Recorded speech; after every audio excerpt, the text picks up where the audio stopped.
Good morning, class 12. Yesterday, in our last video, we were discussed about monetary policy of RBI. RBI की हमने दो policy discuss करी थी, bank rate and repo rate, कि how RBI is trying to controlling the situation of excess demand or deficient demand with the help of bank rate and repo rate.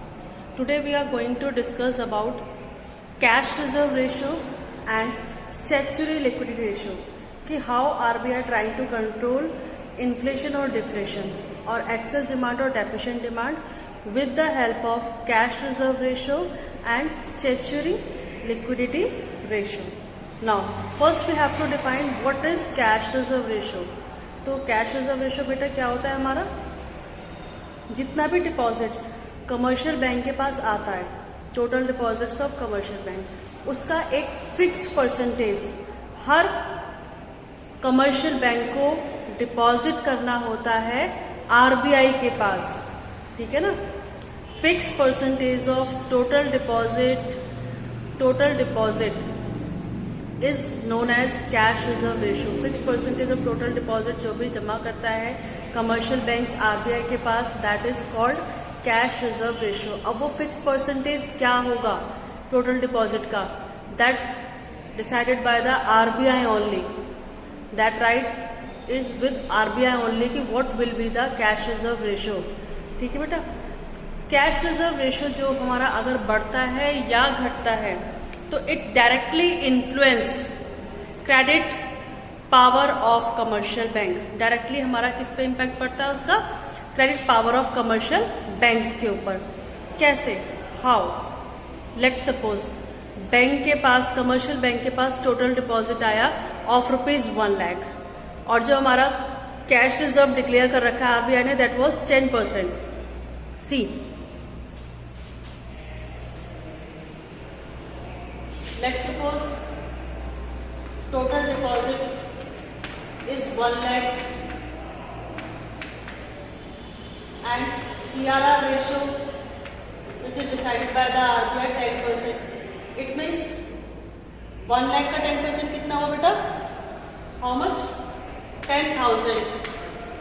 तो bank के पास कितना बच गया, 90,000.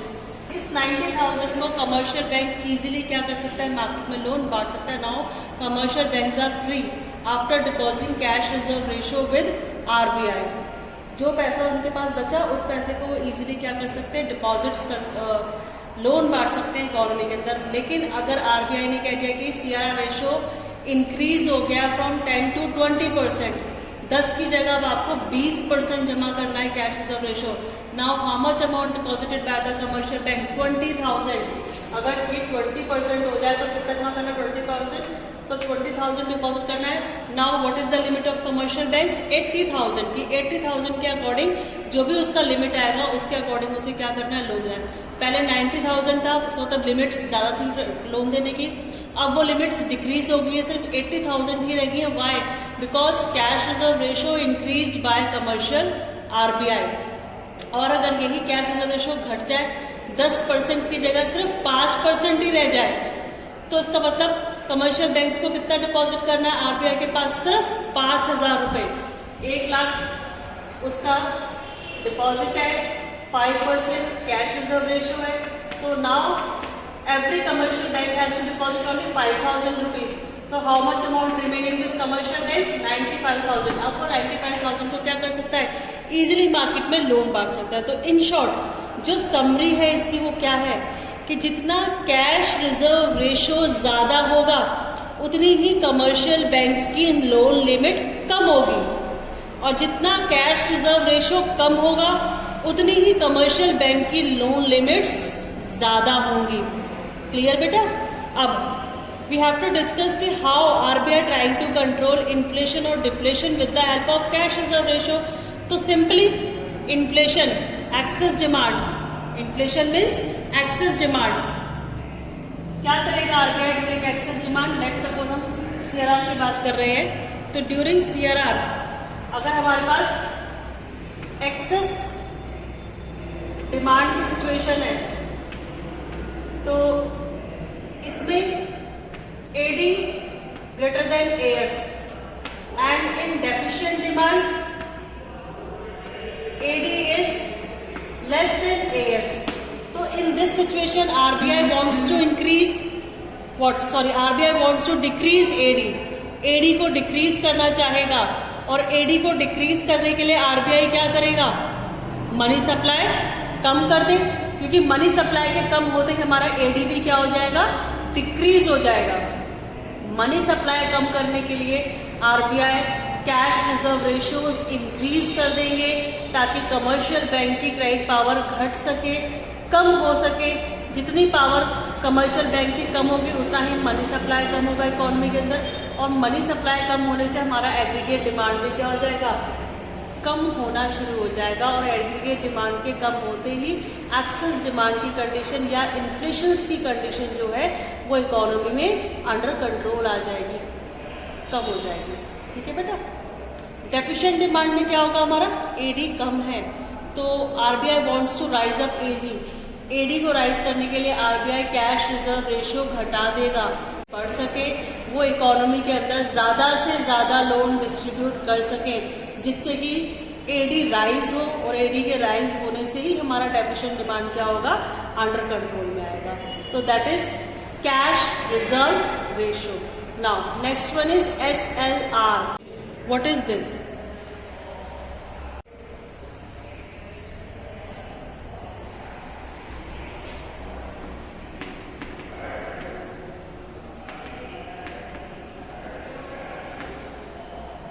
Statutory liquidity ratio। इसमें क्या होता है बेटा? कमर्शियल बैंक अपने टोटल डिपॉजिट का एक फिक्स परसेंट जमा करती है आरबीआई के पास, बट कुछ कैश या लिक्विड एसेट्स वो अपने पास भी मेंटेन करती है। ऐसा भी नहीं है कि जो अमाउंट रिमेनिंग बच गया after depositing cash reserve with RBI उसके सारा अमाउंट बैंक लोन बांट देगा। बैंक कमर्शियल बैंक्स को भी अपने पास कुछ लिक्विड एसेट्स मेंटेन करके चलनी पड़ती है, और वो लिक्विड एसेट्स कितनी होती हैं, क्या होती हैं, that will be decided by RBI only. और लिक्विड एसेट्स मेंटेन करने के लिए वो अपने पास कैश का रिजर्व मेंटेन कर सकते हैं, गोल्ड का रिजर्व मेंटेन कर सकते हैं, या फिर सिक्योरिटीज, अप्रूव्ड सिक्योरिटीज का रिजर्व मेंटेन कर सकते हैं। अगर आपने अकाउंट्स में शायद पढ़ा हो कि what is liquid assets. Liquid assets हमारी वो एसेट्स होती है जिसको आप जब चाहे मार्केट में जाकर कैश में, कैश तो ऑलरेडी कैश है, गोल्ड को आप तुरंत मार्केट में बेच के हैंड टू हैंड कैश ले सकते हो। अप्रूव्ड सिक्योरिटीज को आप आरबीआई को बेच के तुरंत उसे कैश में कन्वर्ट कर सकते हो। तो लिक्विड एसेट्स मतलब those assets which can easily converted into cash as per the requirement of the banks. जैसे ही बैंक की रिक्वायरमेंट होती है कैश की, कैश खत्म हो गया, कैश की रिक्वायरमेंट है, तो उस अप्रूव्ड सिक्योरिटीज या गोल्ड को कमर्शियल बैंक कभी भी इकोनॉमी में मार्केट में जाकर आपका बेच के, market in the sense RBI के पास गोल्ड का रिजर्व है तो गोल्ड दे दिया आरबीआई को, उसके अंदर कैश ले लिया। सिक्योरिटीज है तो सिक्योरिटीज वापस कर दी कमर्शियल आरबीआई को, उसके अंदर कैश ले लिया। तो कितना अपने पास रखना है, कितना गोल्ड या कितनी एसेट्स अपने पास रखनी है, that ratio is known as liquidity statutory ratio.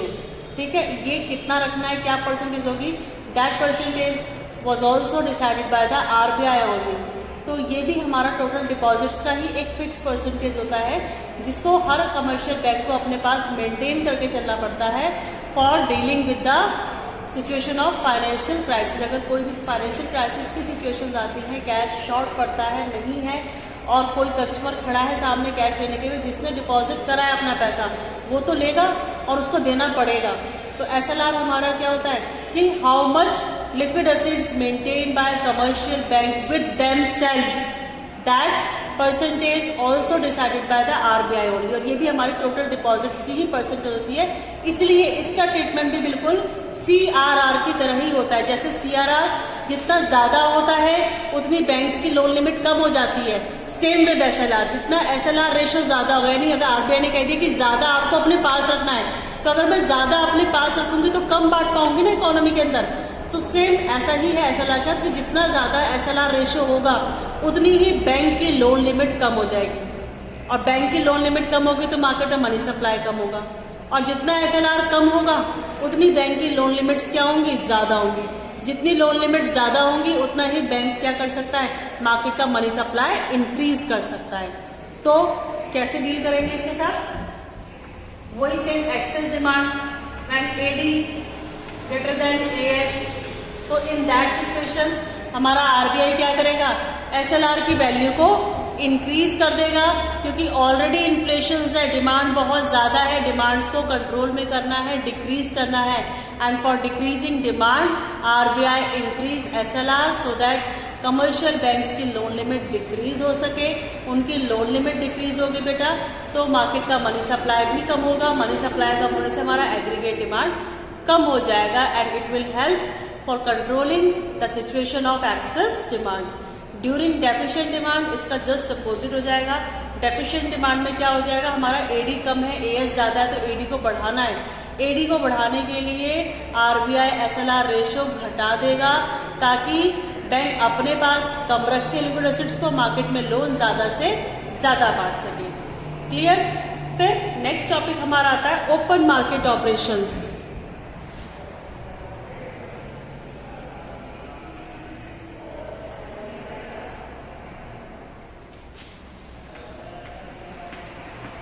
Open market operations, इसमें क्या होता है बेटा, what does it mean, it means जो अप्रूव्ड सिक्योरिटीज होती है उन अप्रूव्ड सिक्योरिटीज का बाइंग एंड सेलिंग करता है RBI openly in the market with commercial bank. Securities का सेल परचेज आरबीआई करता है मार्केट में कमर्शियल बैंक के साथ, उसे हम ओपन मार्केट ऑपरेशंस कहते हैं। अगर इन्फ्लेशन है या एक्सेस डिमांड है, जिस टाइम पे आरबीआई चाहता है कि मार्केट में लोन कम बटे, तो उस टाइम आरबीआई सिक्योरिटीज को बेच देता है कमर्शियल बैंक्स को, खरीदो इसे। और कमर्शियल बैंक्स को सिक्योरिटीज खरीदनी पड़ती है, और जब कमर्शियल बैंक सिक्योरिटीज खरीदेगा तो उसका कैश कम हो जाएगा। भैया आप जब कोई चीज लेते हो तो आपके पास से कैश कम होता है, same with commercial bank. Commercial banks ने अप्रूव्ड सिक्योरिटीज खरीद ली क्योंकि आरबीआई ने कहा है। क्यों कहा आरबीआई ने खरीदने के लिए, क्योंकि इन्फ्लेशन से एक्सेस डिमांड है। क्योंकि जब कमर्शियल बैंक सिक्योरिटीज खरीदेगा तो उनका कैश कम होगा, उनका कैश कम होगा तो उनकी क्रेडिट क्रिएशन पावर भी कम हो जाएगी। भाई जब पैसा ही नहीं है तो डिस्ट्रीब्यूट कहां से करोगे, थोड़ा है थोड़ा डिस्ट्रीब्यूट करोगे, ज्यादा होगा तो ज्यादा डिस्ट्रीब्यूट। तो पैसे को रिड्यूस करने के लिए, आपका कैश कम करने के लिए आरबीआई ने आपको क्या करा, सिक्योरिटीज बेच दी। During excess demand RBI sell securities to commercial bank so that their cash reserve falls, ताकि उनका कैश रिजर्व घट सके। और when cash reserve falls it reduce credit creation power of every commercial bank. और जब commercial banks का cash short होता है तो इससे क्रेडिट क्रिएशन पावर हर कमर्शियल बैंक की कम हो जाती है। और जब क्रेडिट क्रिएशन पावर कम होगी तो उससे क्या होगा बेटा, मनी सप्लाई कम होगा इकोनॉमी के अंदर, और मनी सप्लाई कम होने से हमारा एडी कम होगा, और एडी के कम होने से हमारा एक्सेस डिमांड कंट्रोल में आ जाएगा।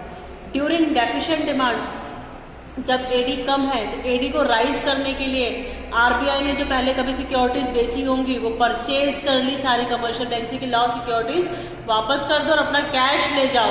तो जब आरबीआई सिक्योरिटीज परचेज करेगा तो कमर्शियल बैंक का कैश रिजर्व्स बढ़ेगा। कैश रिजर्व बढ़ने से उनकी क्रेडिट क्रिएशन पावर बढ़ेगी। क्रेडिट क्रिएशन पावर के बढ़ने से बेटा मार्केट में लोन ज्यादा बटेगा। लोन ज्यादा बढ़ना मतलब मनी सप्लाई का इंक्रीज होना, और मनी सप्लाई के इंक्रीज होने से हमारा जो जो कंडीशन है deficient demand, it will be controlled. Clear? Last 2 or 3 points are remaining. Those we are discussed in our next video. Thank you class.